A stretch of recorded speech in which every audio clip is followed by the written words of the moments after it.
Hello friends, Karmaveer अकॅडमीमध्ये स्वागत आहे. Doctor Pravin Patil. आज आपण महत्त्वाच्या विषयावर बोलणार आहेत. म्हणजे परीक्षेच्या आदल्या दिवशी काय करायचं किंवा परीक्षेला जाता जाता कसं राहिलं पाहिजे, माइंडसेट कसा असला पाहिजे, आपण तयारी काय काय केली पाहिजे, काय काय चुका होतात ते आपण बघू. म्हणजे आपल्याला प्रिलिमची एक्झाम कशी क्रॅक व्हायला मदत होते ते आपण बघणार आहोत.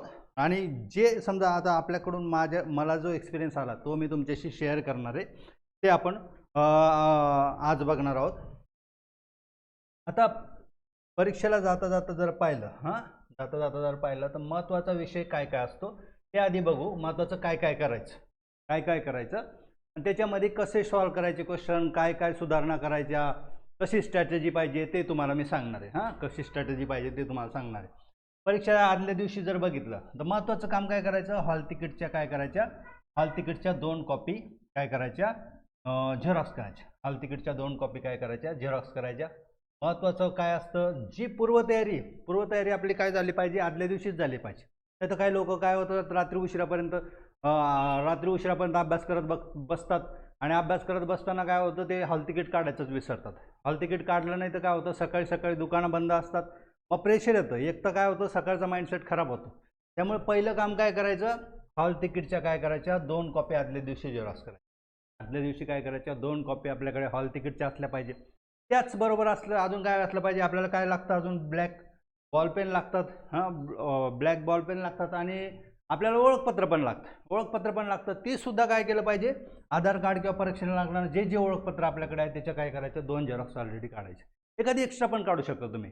2 तर ऑलरेडी लागतात, सकाळच्या पेपरला 1, दुपारच्या पेपरला 1. मग तुम्ही 3 झेरॉक्स काढून ठेवा आणि आपल्या बॅगमध्ये ठेवा. आणि पेन पण काय करायचे, एक्स्ट्रा पेन घ्यायचा, 2 पेन घ्यायच्या. आदल्या दिवशी जे करून ठेवायचं, आदल्या दिवशी अभ्यास केला नाही तरी चालतो, तुम्हाला सांगतो मी ते काय. तर काय करायचं, या झेरॉक्स करायच्या. नंतर काय करायचं, परीक्षेच्या 2 दिवस आधी, आपण तर लेक्चर काय 1 दिवस आधी घेतोय, पण परीक्षेच्या 2 दिवस आधी काय केलं पाहिजे, कमीत कमी 6 ते 7 तास झोप घेतली पाहिजे. झोप नाही झाली तर काय होणार, ही जी एक्झाम असते, पूर्वपरीक्षा जी असते, पूर्वपरीक्षेला स्पेसिफिक सिलेबस नसतो.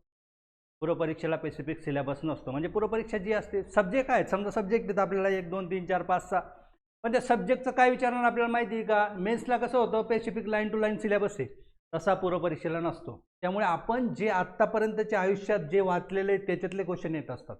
आणि जर आपण आदल्या दिवशी वाचत बसलं किंवा आदल्या दिवशी झोप नाही झाली आपल्याला, तर आपल्याला काय होतं, जे मागचं आपला ब्रेन असतं, म्हणजे मागचं जे आपलं स्मरणशक्ती असते ती विसरते. म्हणजे आपण अर्ध्या झोपेत असल्यामुळे आपल्याला काय होतं, आपल्याला पेपर आपण जे वाचले पुस्तकातलं येतं, पण जे जनरल नॉलेज आहे, आपलं लॉजिक आहे, ते आपलं लॉजिक चालत नाही. किंवा आपण कधी 3 वर्षापूर्वी वाचलेलं आहे, एखादा टॉपिक 3 वर्षापूर्वी वाचलेला आहे, तो आपल्याला आठवत नाही. म्हणजे जर बघितलं, आता समजा पॉलिटी घेतला, पॉलिटी तर समजा पुस्तकातून येत असतं. समजा हिस्ट्री आहे, जॉग्राफी आहे, हे कसं असतं, थोडंसं जनरलाइज पण असतं. सायन्स आहे समजा, आपल्या शाळेतलं पण कधी आठवतं. मग ते आठवणार कधी, आपला ब्रेन एकदम काय असणार, वर्किंग असणार. आणि आपण जर झोप जर घेतली नाही तर काय होतं, आपल्याला अजिबात आठवत नाही किंवा आपला ब्रेन काम करत नाही, आपण अर्ध झोपेत असतो. त्यामुळे क्वेश्चन सोडवताना सुद्धा चुका होत असतात. म्हणजे आपण काय, आदल्या 2 दिवशी तरी काय पाहिजे, एकदम रिलॅक्स पाहिजे. आपला जेवढा अभ्यास झाला न झाला सगळं विसरून काय करायला पाहिजे, आपण रिलॅक्स झालं पाहिजे. रिलॅक्स झालं तर काय होतं, आता कोणीही गेलं, तुम्ही सगळेजण कोणीही गेलं तर आपल्याला फक्त आपण जे वाचलंय त्याच्यातले कमीत कमी काय होतं, 40% किंवा 50%च पेपर असतो. आणि 50 क्वेश्चन कसे असतात, 50% आपल्याला माहीत नसतात. ते कसे, लॉजिकवर, आपण मादी केलेल्या अभ्यासावर असे आपल्याला सॉल्व करायचे असतात. मग तसे सॉल्व करत असताना आपल्याला काय पाहिजे, आपला ब्रेन एकदम शांत असला पाहिजे, किंवा मग आपल्याला आपलं नॉलेज जे आहे ते अप्लाय करता आलं पाहिजे. त्यासाठी आपली झोप झाली पाहिजे, टेन्शन फ्री आपण असलं पाहिजे. आणि दुसरं की परीक्षेच्या 2 दिवस आधी मन काय करायचं, शांत करायचं. म्हणजे एखाद्या लायब्ररीवरशी भांडण कर, एखाद्या मुलाशी भांडण कर, किंवा फोनवर कोणाशी भांडण कर. म्हणजे फोन काय करायचं, कमीत कमी लोकांना फोन करायचा त्या 2 दिवसामध्ये. फोन कमीत कमी लोकांना, म्हणजे असे डिस्टर्ब करणाऱ्या लोकांना तर अजिबात कॉल करायचा नाही. कधी काय होतं, फोनवर सुद्धा भांडणं होतात. त्यामुळे काय होतं, त्याच्यामुळे आपण विचलित होऊन जातो. किंवा एखाद्या व्यक्तीशी, अशा लोकांमध्ये जायचं नाही की ते जे आपल्याला असतात एकदम रिलॅक्स पण करतात. म्हणजे खूपच रिलॅक्स होणार, खूप रिलॅक्स पण नाही राहायचं, परीक्षेच्या माइंडसेटमध्ये राहायचं. परीक्षेच्या माइंडसेटमध्ये राहायचं, पण त्याचं टेन्शन घ्यायचं नाही. कोण असं भांडण करेल अशा व्यक्तीसोबत राहायचं नाही. 2 दिवस काय राहायचं, मग मन शांत ठेवायचं. आणि तिसरं काय, आदल्या दिवशी किंवा परीक्षेच्या दिवशी काय करायचं, जेवण नाश्ता चांगला करायचा. जेवण केलं नाही तर आपल्याला एनर्जी मिळणार नाही, ग्लुकोज मिळणार नाही. ग्लुकोज ब्रेनला मिळालं नाही तर आपलं काय होणार, ब्रेन चालणार नाही. ब्रेन कोणती सेल बघा, तुम्ही सायन्समध्ये अभ्यासच केला आहे, आपल्याला जर एनर्जी भेटली तर आपला ब्रेन चालणार ना. ब्रेनला ग्लुकोजच गेलं नाही, समजा आपण जेवलोच नाही, मला झोप लागेल म्हणून आपण जेवलो नाही, आदल्या दिवशी कमी खाल्लं, सकाळी नाश्ता कमी केला, किंवा दुपारी थोडंसं काय करायचं, लाईट मधल्या वेळेत जो असतो पेपरच्या मधल्या गॅपमध्ये थोडं लाईट जेवण करायचं. पण तिथे पण काय एकदम उपाशी नाही राहायचं. मधल्या गॅपमध्ये काय करायचं, थोडं लाईट जेवण करायचं, नाश्ता करायचा, फळ खायचं, एखादं ॲपल किंवा बिस्किट किंवा चॉकलेटमध्ये एक खायची, किंवा चॉकलेट आपल्या खिशामध्ये काय करायची, राहू द्यायची. तर झोप यायला लागली तर आपण गोड खायचं. गोड खाल्लं की काय होतं, आपली झोप जाते. त्यामुळे काय करायचं, आदले 2 दिवस काय करायचं, जेवण नाश्ता एकदम चांगला करायचा. आणि एखाद्याचं समजा बाहेरगावी सेंटर आहे, यांनी काय करायचं, ज्याचं बाहेरगावी सेंटर आहे त्याने काय करायचं, आदल्या दिवशीच जायचं. कधी विचार करतात की नाही मी रात्री जाणार, बसने जाणार, ट्रेनने जाणार. मग यावेळेस काय होतं, नेमकं काय होतं, परीक्षेच्या वेळेसच किंवा जेव्हा आपल्याला इमर्जन्सी असते त्यावेळेसच काय होतं, एखादी ट्रेन किंवा बस लेट होऊ शकते. त्यामुळे एक्झाम जर आपण गावी सेंटर असेल तर आपण आदल्या दिवशीच जायचं, म्हणजे झोप पण चांगली होती. जर तुम्ही बसने गेला, ट्रेनने गेला, रात्रीचं तुमची झोपत नाही, झोप झाली नाही तर काय होतं, पेपर त्याच्यामध्ये काय होतं, खराब जाण्याचे चान्सेस असतात. त्यामुळे जर एक्झाम सेंटर आपलं बाहेर असेल तर आदल्या दिवशीच जायचं. एक्झाम सेंटरवर जाताना काय करायचं, 2 तास आधीच पोचायचं, कमीत कमी 1-1.5 तास. तो जो टायमिंग आहे आपल्याला काय आहे, पहिले आधार कार्ड किंवा हॉल तिकीट चेक करायचा टायमिंग असतो स्कॅनिंगचा. त्या वेळेच्या अर्धा तास आधी किंवा कमीत कमी तेवढं जेव्हा स्टार्ट होतो, समजा 10ला पेपर असेल तर 8ला काय असतं, इन असतं, त्याच्या आधी काय 7ला काय होतं, आधार कार्ड चेकिंग चालू होतं. म्हणजे त्या टायमिंगला तरी कमीत कमी पोहोचलं पाहिजे. म्हणजे पेपरच्या कमीत कमी काय 2 तास आधी पोहोचलं पाहिजे आपण सेंटरवर. 2 तास आधी पोहोचलं पाहिजे. आपल्याला कितीही एक्सपिरियन्स असला तरी पण 2 तास आधी आपण पोहोचलं पाहिजे. दुसरं आहे की एक्झाम सेंटरला 2 तास काय आधी पोहोचायचं. आणि पेपर सॉल्व करताना तुम्हाला सांगतो, स्वतःची स्ट्रॅटेजी वापरायची. आपण आत्तापर्यंत जसं सॉल्व करत आलोय तसं, मी सांगितलेली स्ट्रॅटेजी किंवा कोणी सांगितलेली स्ट्रॅटेजी अजिबात अप्लाय नाही करायची आदल्या दिवशी तरी. जर तुम्ही त्या दुसऱ्याची स्ट्रॅटेजी वापरून जर प्रॅक्टिस केली असेल 1-2 महिने आणि ती स्ट्रॅटेजी तुमची डेव्हलप केली असेल तर ती काय होणार, कामी येणार. म्हणजे दुसरा म्हणणार तुम्हाला, नाही मी असं सॉल्व करतो, मी हे सॉल्व करतो. आता माझं एक्झाम्पल सांगतो. मी एकदा UPSC परीक्षेला काय होतं, मधल्या पिरियडमध्ये CSAT पण होतं. CSAT काय करायचे, मार्क्स पकडायचे.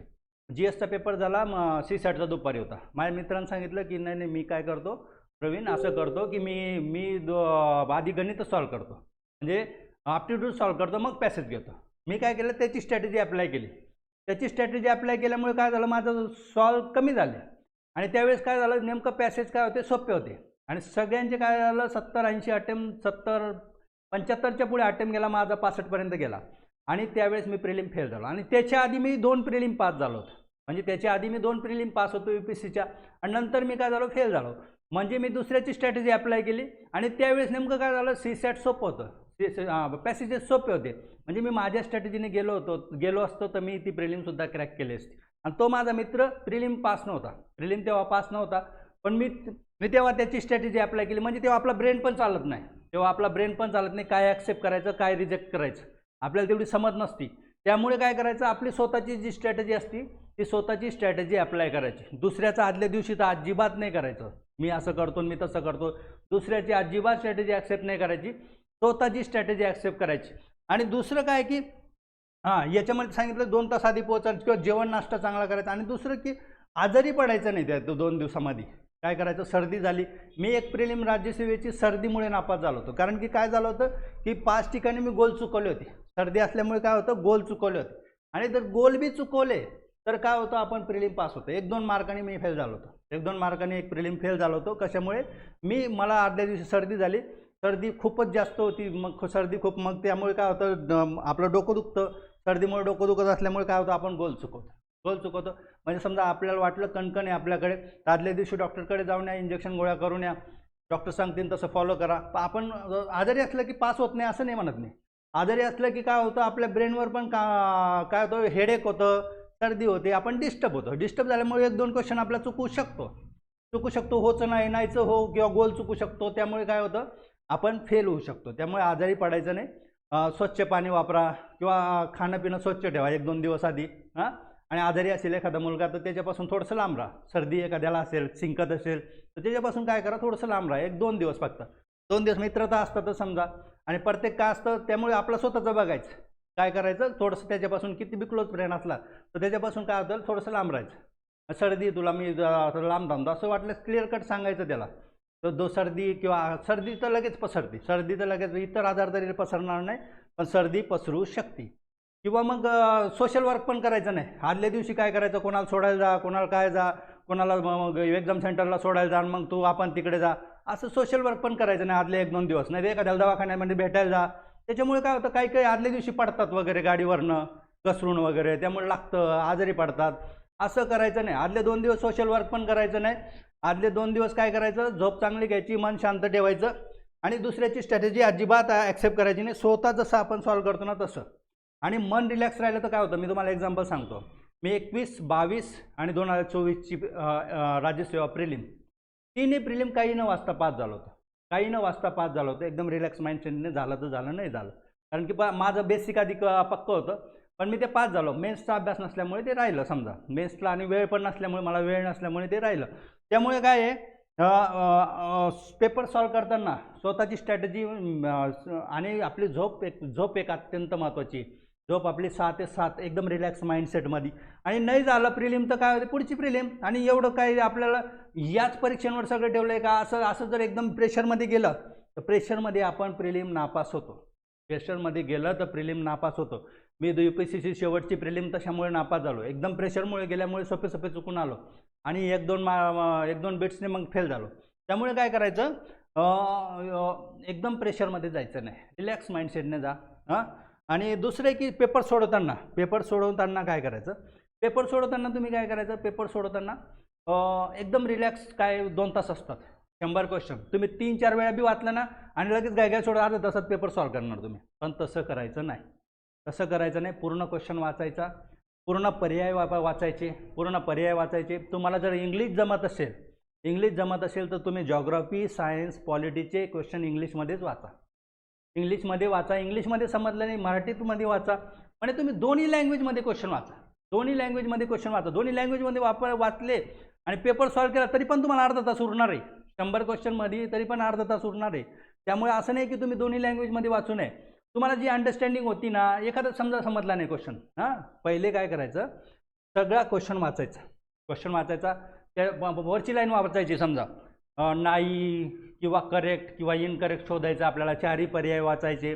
4ही पर्यायानंतर खाली उत्तराचे पर्याय असतात ते पण वाचायचे. जर 2 ओळी असतील क्वेश्चनमध्ये, 2 लाईनी असतील, समजा खालीलपैकी कोणतं वाक्य योग्य आहे असं विचार, 2 वाक्य दिली, ते 2 वाक्य वाचायची. त्याच्या खाली ए बी बरोबर, बी बरोबर असं जरी असेल ते पर्याय वाचायचे. आणि त्यानंतर क्वेश्चन काय करायचं, सॉल्व्ह येत जरी असलं, काय करतो, एखादा क्वेश्चन आपल्याला समजलं, समजा खालीलपैकी कोणतं वाक्य चुकीचं आहे, आपण चुकीचं वाचतच नाही. आपल्याला खालचं काय होतं, खालच्या बीटवर आपलं काय लगेच लक्ष जातं, समजा चुकीच्या वाक्यावर. चुकीचं विचारलेलं आपल्याला करेक्ट वाटतं, मग आपण काय करतो, लगेच टिक करतो. म्हणजे काय होतं, घाईमध्ये नाहीचं होचं नाही असं होऊ शकतं. कधी आपल्याला क्वेश्चन सोपा वाटला त्याचे पण क्वेश्चन चुकून देतो आपण. त्याचं पण उत्तर काय करतो, आपण चुकवतो. त्यामुळे काय करायचं, क्वेश्चन पूर्ण वाचायचा. हो नाहीवर काय करायचं, असं राऊंड करायचा. हो किंवा नाही शोधायचं, आपल्याला राऊंड करायचं. आणि राऊंड करून मग पर्याय वाचायचे. पर्यायामध्ये पण सिलेक्ट करायचं. कधी काय आहे, ऑल ऑफ द अबो असतं, मग ते आपल्याला डीला दिलेलं असतं. पण कधी ऑल ऑफ द अबो कुठे दिलेलं असतं, बीला दिलेलं असतं. मग अशा वेळेस काय करतो, आपण डीवर गोल करतो. आणि एखादा क्वेश्चन समजा इथे संपला, त्याचे पर्याय इथे संपले, आणि खालीलपैकी 4 वाक्यातलं काय करेक्ट आहे असं उत्तर आलं. त्याचे 4ही वाक्य दिलेले, खालीलपैकी काय बरोबर आहे. कधी पर्याय दुसऱ्या बाजूला असू शकतात. दुसऱ्या बाजूला असू शकतात. म्हणजे पान पण पलटून बघायचं, याच्या मागे क्वेश्चन आहे का नाही, किंवा याच्यातलं ABCD दिलं आहे की नाही, असं सगळं व्यवस्थित करेक्ट बघूनच क्वेश्चन काय करायचा, टिक करायचं. टिक करताना आपण काय आहे, व्यवस्थित आपण कोणत्या लाईनीवर टिक करतोय असं टिक करायचं. तरी थोड्याफार 1-2 चुका होतात, 1-2 चुका ॲक्सेप्टेबल आहे. पण तुम्ही जर 4-5 चुका करत असणार तर तुम्ही काय होतं, रेसच्या बाहेर जातात. रेसच्या बाहेर जातो आपण. 4-5 चुका जर झाल्या तर हो नाहीच्या नाही होच्या असे जर 4-5 चुका झाल्या तर आपण काय होतो, रेसच्या बाहेर जातो. त्यामुळे क्वेश्चन काय करायचा, पूर्ण वाचायचा, पूर्ण पर्याय सहित, आणि उत्तर गोल करताना पण व्यवस्थित गोल करायचं, व्यवस्थित गोल करायचं, आणि जास्तीत जास्त अटेम्प्ट करायचं. अटेम्प्ट आता काही मुलं काय करतात, काही मुलं 70 अटेम्प्ट करतात. हां, 70 अटेम्प्ट करा. आता 70चे किती होणार, 140 मार्क होणार. 140 मार्क होणार, त्याची 20 तर कशी 10-15 तर कोणाचे पण चुकतात. हां, 10-15 चुकले, 15 चुकले तर किती उरले, 55. 55 मधून परत 5 गेले किती, 50, म्हणजे 100 मार्क तो काय आउट, काय होणार, आउट होणार. जर तुम्ही 90च्या पुढे अटेम्प्ट केला, 95 केला समजा, 95 मधून समजा 95 मधून 30 चुकले, 30 नको आपण 25 चुकले, तर काय होणार, 25 चुकले, 95 मधून 25 किती झाले, 70. 70 राहिले. 70 मधून जर आपण परत त्याचे लेस निगेटिव्ह केले, 8, 8.5 गेले समजा, तरी 160 समजा 120च्या प्लस झालं. म्हणजे काय करायचं, कमी. आणि कोणी असं नाही की तू एकदम 100% ॲक्युरेसी, कोणीच नाही, कोणीच नाही. शिकवणारे शिक्षक कोणाला बी दिला पेपर तुम्ही, त्याला पण 100% ॲक्युरेसी नाही येणार, कोणालाच येत नाही. म्हणजे आपले चुकतातच. त्यामुळे 100% जर आपण जर काय करायचं, कधी कधी आपल्याला करेक्ट वाटणार चुकतं, आणि चुकीचं आपल्याला येत नाही, आपण टोला मारलेला ते सुद्धा आपल्याला करेक्ट येतं. म्हणजे काय होतं, ते भरून निघतं. आपलं जेवढं नॉलेज येते असं काय होतं, भरून निघतं. म्हणजे आपल्याला येणारं चुकून जातं आपलं, आणि न येणारं आपल्याला बरोबर येतं. न येणारं काय होतं, बरोबर येतं. त्यामुळे काय करायचं, जास्तीत जास्त अटेम्प्ट करायचं 90च्या पुढे. कोणी तुम्हाला क्लासमध्ये किती बी सांगू द्या 80 अटेम्प्ट करा, जे करेक्ट आहे तेच करा, 1/4 आहे ना, 1/4 निगेटिव्ह. त्यामुळे काय करायचं, जास्तीत जास्त अटेम्प्ट करा. कधी कधी 100 करा, 95 करा, 98 करा, पण जास्तीत जास्त अटेम्प्ट करा. जास्तीत जास्त अटेम्प्ट करायचं. आणि समजा एखाद्याने 100 अटेम्प्ट केला आणि त्याची जास्त चुकले, 40 चुकले, 40 चुकले. आता ज्या माणसाचे 100ला 40 चुकू शकतात, त्या माणसाचे काय 70 बी केलं तर जास्तच चुकणार, म्हणजे त्याचा अभ्यासच कमी, त्याचा काय अभ्यास कमी. त्यामुळे ज्याने अभ्यास केला त्याने काय करायचं, जास्तीत जास्त अटेम्प्ट करायचा, कमीत कमी 90च्या पुढे अटेम्प्ट करायचा. न आपण रेसमध्ये राहतो. नाही तर जर आपण 15-85 केला तर 15-30 मार्कात आपण ऑलरेडी कमी झालो. 30 मार्क काय आहे, ऑलरेडी कमी झालो त्या रेसमधून. 30 मार्क गेले तर काय उरले 170. 170 मधून काही चुकले तर काय होणार, आपण कमी जातो. त्यामुळे काय करायचं, जास्तीत जास्त अटेम्प्ट करायचा. आणि आपल्या यूट्यूब चॅनलला तुम्ही सबस्क्राईब करा, ना शेअर करा. आपण जास्तीत जास्त कंटेंट आपण टाकणार आहे त्याच्यावर. आणि आपला याच्यानंतर आपला काय आहे, आपलं ॲप पण येतं आहे आता 2-3 दिवसात. त्यामध्ये आपण सायन्सची बॅच एक लॉन्च करणार आहे, जनरल सायन्सची कंबाईनसाठी. आणि दुसरं काय, जॉग्रफीचा पेपर 1, 125 मार्काचा जॉग्रफी आपल्याला पेपर 1ला, GSचं, ते GSचं पेपर 1 आपण घेणार आहोत पूर्ण मराठीमध्ये. मराठीमध्ये तुम्हाला नोट्स मिळतील, सगळं कंटेंट तुम्हाला मिळणार, क्वेश्चन आन्सर सॉल्व करून मिळतील. जसं दिल्लीच्या धर्तीवर क्वेश्चन आन्सर असतात तसे आपण क्वेश्चन आन्सर देऊ. आणि जरी वेळ मिळाला तर पुढच्या वर्षासाठी आपण जॉग्रफी ऑप्शनलची मराठीमध्ये बॅच आपण लॉन्च करणार आहे. Thank you very much.